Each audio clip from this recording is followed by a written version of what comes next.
The first time we went to Walt Disney World, we were on the Disney dining plan, which we got for free, actually. Otherwise, I don't think we would have bought into that idea. Really, I mean, it's not like you're not paying for it. Somewhere along the line, you're paying for it. But we'd never been to Disney before, and we thought, well, let's go with the Disney dining plan. And the thing about the dining plan is that it does take away the thought process, really. You go in, you're allowed to have an entree and a dessert. Lunch, dinner, I think even breakfast came with dessert, I'm not sure. So we really felt like we had way too much food on the Disney dining plan. We didn't need that much food. So this time around, we opted not to get it. Of course, it wasn't included for free.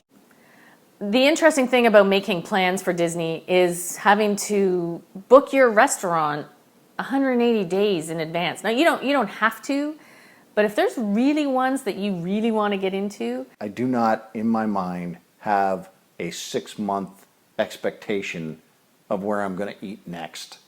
I spent weeks, and I'm not kidding you, weeks, arranging and rearranging and stressing about where we were going to go for meals and what parks we were going to be in, and switching my reservations, and oh, this one came open and now I can go here. And it was pretty intense. We're not planners so much, especially not Todd. I'm not type A. I'm not even type B. I don't even know if there is a type C. I don't like a plan. I would recommend you do that at Disney. But he did have the book. He did have the Unofficial Guide to Disney, which, by the way, is the best thing to get if you're going to Disney, because it talked about everything we needed to know about everywhere to stay and things to do and where to eat. I'm always impressed with her choices because, although we're going to have ice cream and although we're going to have some form of treat, Shannon also makes choices that kind of, I would say, counteract that. It is, I don't know if it really does, because I'm not a dietitian. I am impressed by it.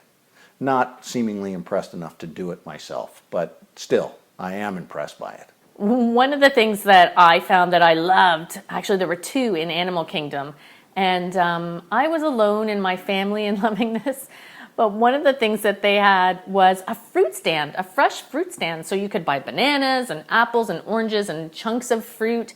There was a vegetarian food hut, like a little snack shack that was for vegetarians. They had steamed edamame.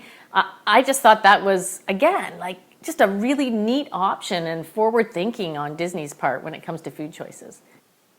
It's so big that you absolutely expect that the food will be horrible, and it isn't. It's the whole picture. It's the entertainment. It's the good food. It's being able to have options other than just your standard fare that really makes dining at Disney a really interesting experience.